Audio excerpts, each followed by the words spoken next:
Então vamos ler, para nos ajudar nesses pensamentos, Mateus capítulo 7. Quem não tem a Bíblia, não se preocupem, pode escutar.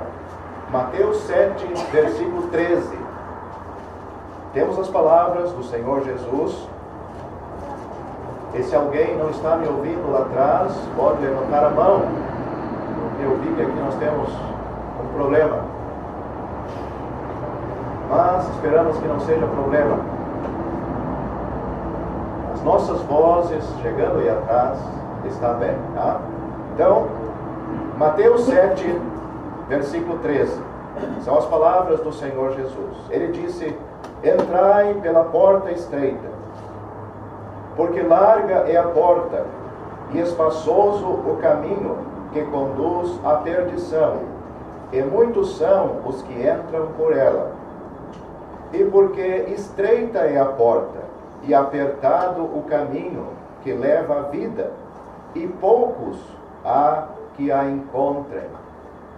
Eu vou ler 1 ou 2 versículos em Romanos. Romanos capítulo 5. Depois dos Evangelhos, Atos dos Apóstolos, vem Romanos. Capítulo 5 e versículo 5 também.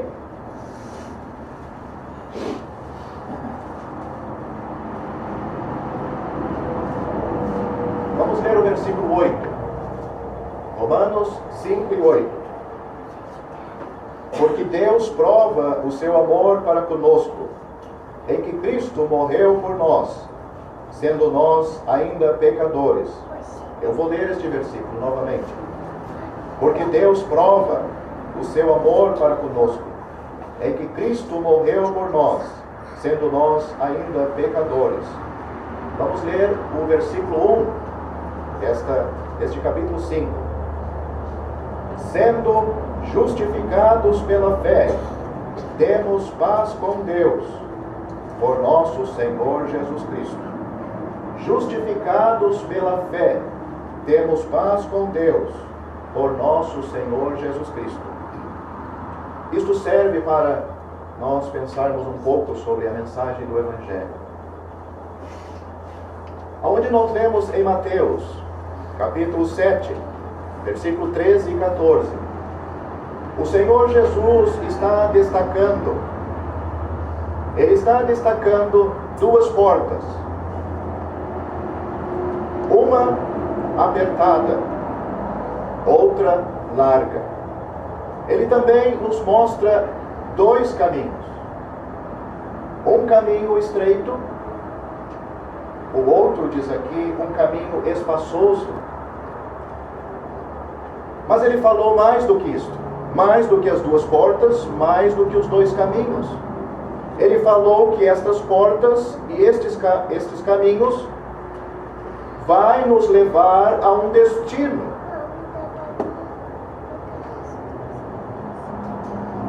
É aí que entra o assunto mais importante para você esta noite. Eu posso iniciar esta reunião fazendo uma pergunta para todos aqui.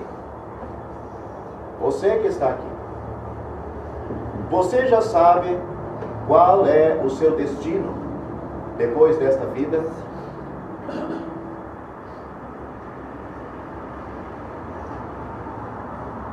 Se você partir hoje desta vida, terminar o seu caminho aqui, a sua jornada, aonde você vai estar na eternidade? Quero lhe adiantar que a Bíblia não aprova, não consente sobre a reencarnação. A Bíblia nos fala de apenas 2 lugares eternos depois a nossa jornada aqui, depois desta vida. Nós lemos esta noite, da própria boca do Senhor Jesus, uma das portas e um dos caminhos está levando à vida eterna. A outra, você deve ter notado que o seu fim, ele diz, é a perdição. Ele não apontou outra porta, uma terceira, nem um terceiro caminho, e também nem um terceiro destino. Ele só falou de dois, como também todas as Escrituras. Você pode ler de Gênesis, o primeiro livro, ao último livro, Apocalipse. Você vai notar somente dois destinos para todo ser humano depois desta vida.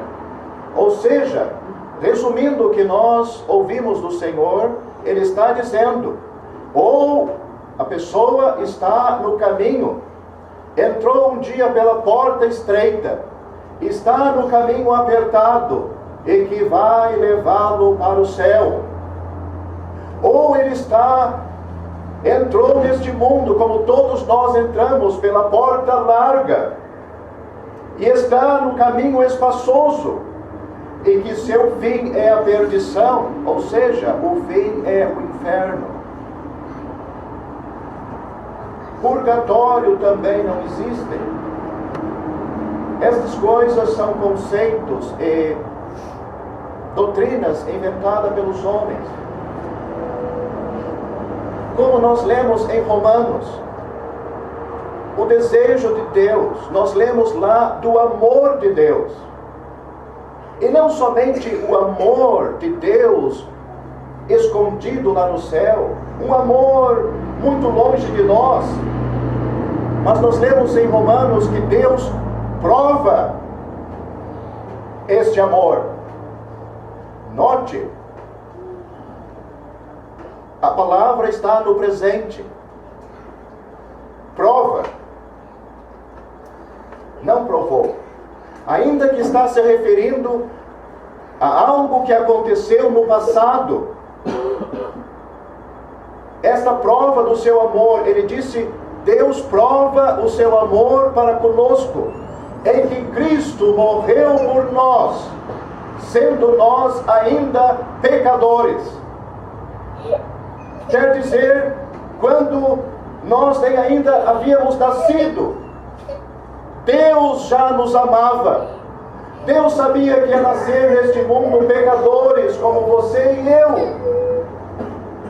E nós precisamos de uma salvação que vem de Deus, que nós não podemos fabricar. Nós não temos condições. Porque os nossos atos, mesmo que sejam atos de justiça, atos justos, que às vezes não são muitos, vêm e chegam a Deus manchados de pessoas que são pecadoras. Um dia acerta, outro dia erra, e aí mais erros do que acertos. E meu amigo, a salvação que Deus exige para um pecador entrar no céu tem que alcançar o padrão de justiça dele, um padrão de santidade dele. Eu pergunto para todos aqui, você sabe qual é o padrão de justiça de Deus e de santidade de Deus? Você tem ideia? Eu não tenho. Então como é que nós vamos fabricar uma salvação que possa alcançar as exigências divinas? Você tem ideia do que fazer? Talvez você está fazendo. Talvez você está fazendo o melhor. Mas meu amigo, você já parou para pensar que pode dar errado? E vai dar errado. Porque você vai estar lutando com uma salvação e contra uma salvação que Deus já preparou. Ao tentar você fabricar uma salvação para chegar no céu, você está dizendo, o que Deus fez por mim não chega. Quando Ele está dizendo, Deus está dizendo na sua palavra, que Ele prova o seu amor para conosco. Ou seja, Deus nos ama. Ele não quer que o nosso fim seja a perdição. Ele não quer isto. É É necessário, meu prezado ouvinte, que você tenha uma salvação que realmente garanta a sua chegada no céu. Você não pode deixar este assunto para um homem semelhante como você, porque ele usa talvez uma roupa branca, ele usa talvez gravata, casaco, ele usa uma Bíblia. E você está confiado neste homem? Na organização dele? Não, meu amigo, você tem que ler a Bíblia. Você tem que ver o que realmente Deus tem mostrado para nós. Qual é o caminho seguro para você e eu chegarmos no céu? Eu estou satisfeito com a obra de Cristo. Eu estou satisfeito com a salvação que eu recebi há anos atrás, há muitos anos atrás, de Deus. E é esta salvação que vou procurar explicar, meu irmão, aqui, estas noites. Como você pode ter a certeza da sua salvação de uma maneira gratuita, sem dinheiro, sem preço, sem boas obras? Mas você pode perguntar e pensar, mas então eles não fazem boas obras? Eles não ajudam o próximo? Eles não dão dinheiro? Nós podemos fazer tudo isto, mas não para ganhar a salvação.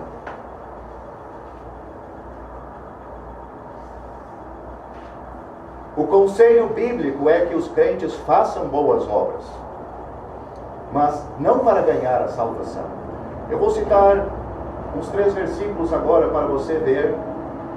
Efésios capítulo 2, versículos 8, 9 e 10, diz: pela graça sois salvos. Graça é de graça mesmo. Não tem outra explicação. Pela graça sois salvos. Pela graça você é salvo. A salvação é de graça. Pela graça sois salvos por meio da fé. Isto não vem de vós, quer dizer, não vem de nós. É um dom de Deus. Não vem das obras para que ninguém se glorie. Até aí está a salvação de Deus. A salvação é de graça. Você recebe pela fé. Diz alguém, mas eu tenho muita fé e ainda não sou salvo. E talvez a minha fé então garanta que eu seja salvo. Não é a sua fé que vai lhe salvar, e não é a grande fé ou pequena fé. Não é a fé que salva. É a fé na pessoa de Cristo. A fé no Salvador.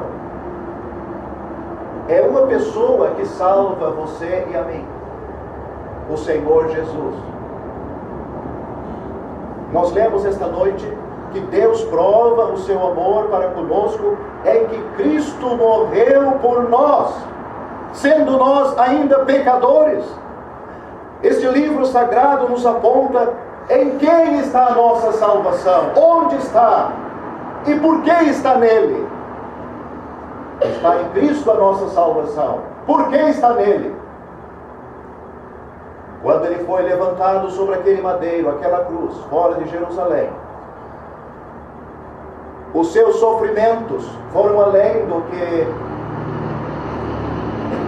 os livros podem dizer, explicar, foram além do que os filmes podem produzir, mesmo que muito próximo da realidade, mostrar ali um homem sofrendo, apanhando, sendo chicoteado, açoitado.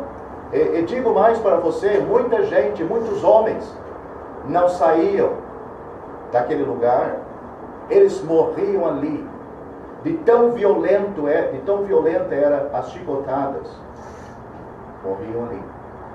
Mas não aconteceu isso com Cristo. Ele saiu da cidade de Jerusalém, levando, diz a Bíblia, as costas à sua cruz, e subiu aquele monte chamado a Caveira, e lá entre 2 malfeitores, a Bíblia diz que ele foi ferido de Deus e oprimido. Então, a Bíblia está dizendo mais do que o olho natural pode ver, ler e contemplar nos livros. e filmes. Diz que o Senhor se agradou em moê-lo. A Bíblia diz mais. A Bíblia diz que ele foi ferido pelas suas transgressões e pelas suas iniquidades, por minhas também. Diz que ele levou em seu corpo os nossos pecados sobre aquele madeiro. O justo padeceu por nós, os injustos, para levar-nos a Deus. É por isso que Deus apresenta a obra do seu Filho. Mas será que Deus aceitou aquela obra? Oh, meu amigo! Você já leu palavras como esta? Ouviu? Ou já leu? Da própria boca do Filho de Deus, o Senhor Jesus que estava na cruz, antes de entregar a sua vida à morte, ele disse: está consumado. O que estava consumado? A obra para a nossa salvação, a obra para a sua salvação.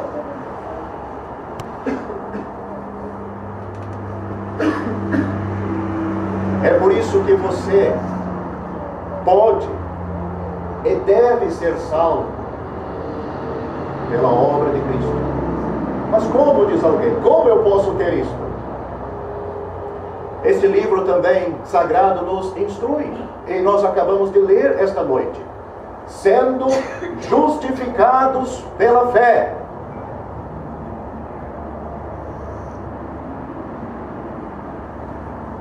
Justificados, salvos pela fé, temos paz com Deus por nosso Senhor Jesus Cristo.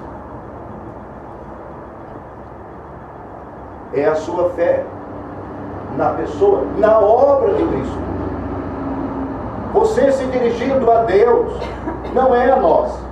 Não é você vindo até a frente, nem levantando o braço aí. Mas você, com os seus pensamentos e o seu coração, se dirigindo a Deus. Eu preciso desta salvação. Eu sei que eu sou um pecador, condenado perante Deus. Eu reconheço, porque este livro sagrado me mostra.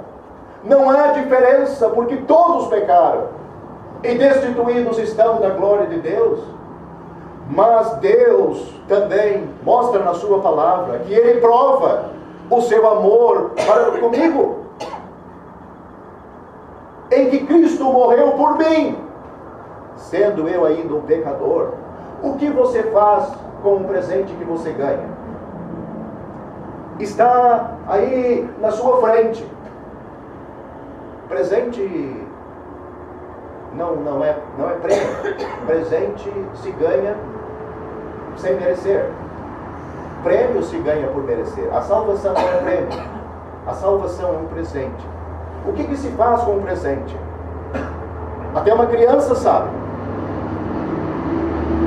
Recebe. Aceita. É isso que a Bíblia diz. Crê no Senhor Jesus Cristo e você será salvo. O Senhor Jesus disse: quem crê em mim tem a vida eterna. Não entrará em condenação, mas passou da morte para a vida. Diz alguém: mas como eu vou ter esta fé? Não é a sua fé. Não, meu amigo. Esqueça da sua fé. Você tem que pensar no Salvador que lhe salva. O valor do sacrifício dele. É Deus que está dizendo: o meu filho pode salvar pecadores, porque ele é igual a Deus, o Pai.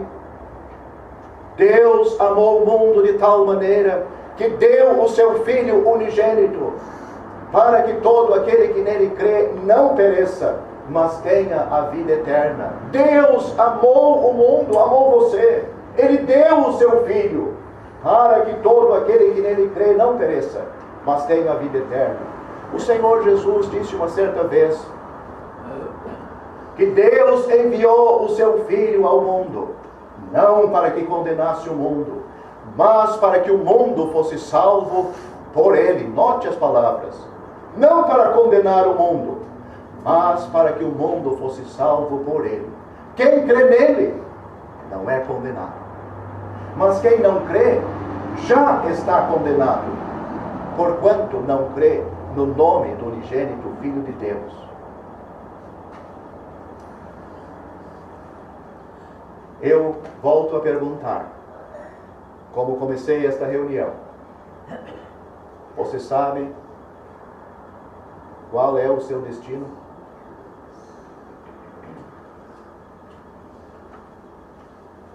Se você partir hoje para a eternidade, onde você vai estar?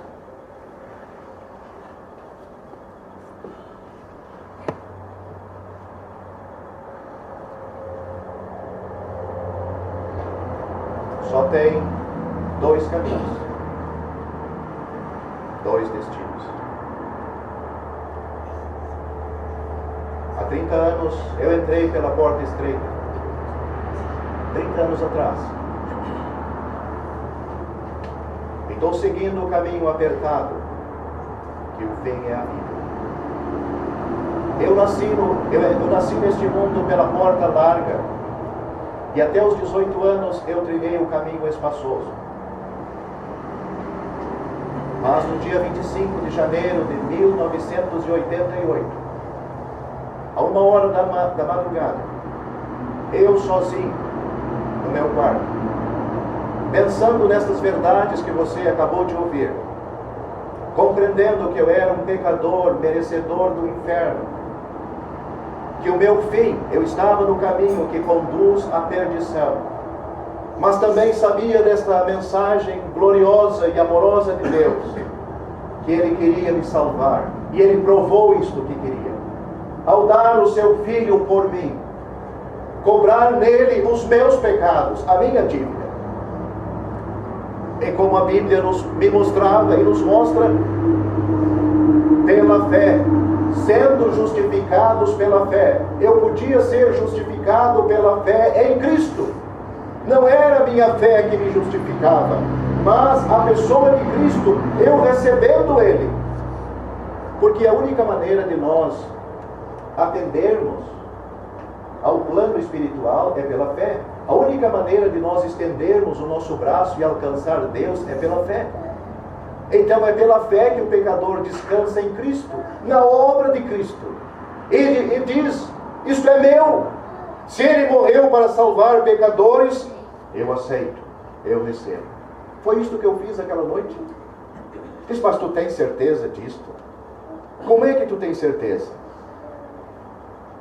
Até aquele momento eu era um pecador, carregando um fardo de pecados que eram meus. Naquele momento eu fui perdoado, fui salvo, como outros irmãos aqui. Pode perguntar para eles. Vão ter datas diferentes, momentos diferentes, mas a salvação, o efeito, a pessoa que salvou eles é a mesma. Foi da mesma maneira. Você também, meu amigo, pode ser salvo. Não volte para a sua casa no caminho como você nasceu. Oh, não, é muito perigoso. Porque o fim é a perdição. Ninguém vai poder mudar o seu destino depois que você partir aqui. Você vai para o lugar que você escolher nesta vida. Quando você estiver o seu corpo ali naquele caixão, todos podem saber: esta pessoa está no lugar em que ela escolheu. Não adianta chamar padre, pastor, missionário. Não adianta ler um salmo. Pode servir para os que estão vivos, mas para aquela pessoa, ela está no lugar que ela escolheu quando estava em vida. Espero que você faça a boa escolha esta noite. Crê no Senhor Jesus Cristo e você será salvo.